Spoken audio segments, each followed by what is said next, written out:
Hello, my name is Dr. Paul Mattis Jr. I'm going to walk us through this portion of the curriculum in the gratitude module. This portion is the post-activity curriculum. It is important that you've already completed the pre-activity curriculum and you've worked with your students, your children, to have developed the virtue of gratitude using the list of activities or ones that would be more appropriate for your own family. Now that the second virtue, gratitude, has been formed, it's important to reinforce this in daily living.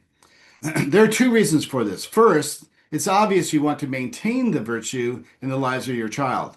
While it's good to have formed gratitude at some point, it's equally important to maintain it throughout one's life. Second, the virtues are interrelated with each other. One doesn't have one without the others, or at least not at the level of maturity that's desired. It's been learned that gratitude will lead to generosity. So we learn to give thanks to God, then we give thanks to others. This leads us to giving time, resources, and talent. So developing gratitude is a means of preparing for the virtue of generosity, which is going to be our next module. As we learn through gratitude, life is to be viewed as a gift from God. This causes our heart to respond in faith.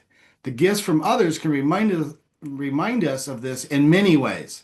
It also serves as a way to recognize that when we say thank you, we're telling the other person we belong together. To continue forming gratitude, it will be helpful to recognize that there is an intergenerational transmission through the community of the family. When grandparents and parents tell the stories of the family, whether in the past or the present, children learn what has been given to them, enabling them to have the opportunity to give thanks for their heritage. Families can build bonds through engaging in collaborative projects and in community service, even beginning in their home. Working together will remind the children that they are part of a larger community than the one they see around them. Social science studies have found that gratitude is linked to awareness. If someone recognizes the gifts given to them, whether we're talking about God's creation, our homes, the many kindnesses that others have brought to someone's life, that person is more likely to be grateful. One hindrance to this is distraction, which is a problem in many cultures. For example, it's common for people to turn their attention to their handheld devices, even in the company of others. This constant information input causes the users not to notice what they're receiving from others, and they're not grateful. One way to minimize this is in family gatherings where everyone, including parents and children, is required to put their electronic devices away whenever the family is together. This increases the opportunity to communicate with each other and to grow together. There are many studies that show that those who have the virtue of gratitude exhibit health and well-being benefits. This can be verified in the family during the months and even years after gratitude has been formed. You can monitor this in your children by keeping notes on the instances where sickness occurred. For example, ask your children about their mental and emotional states. Are they calm? Are they content? Are they excited? When does this occur?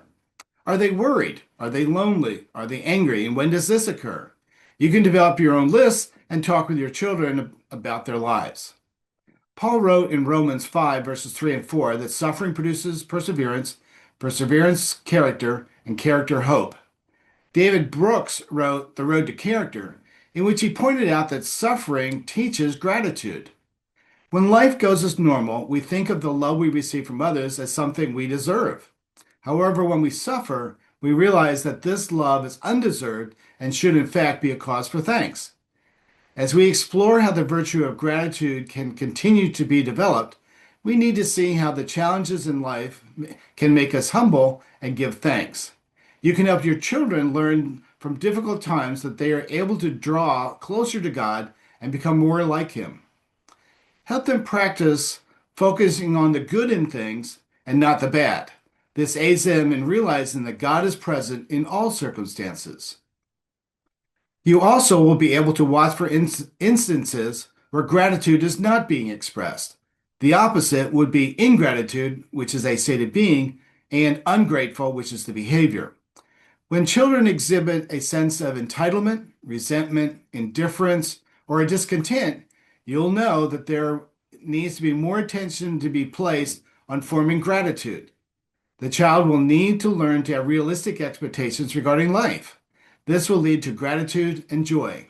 If they have unrealistic expectations, they will be disappointed and not grateful. Continue to learn about gratitude by reading books and papers, listening to talks, and joining discussions. Recommendations are available on our website, virtuesandcharacterdevelopment.org. If you have resources that you find helpful, please share them with us. We pray that God will bless you in your continued work in the lives of your children.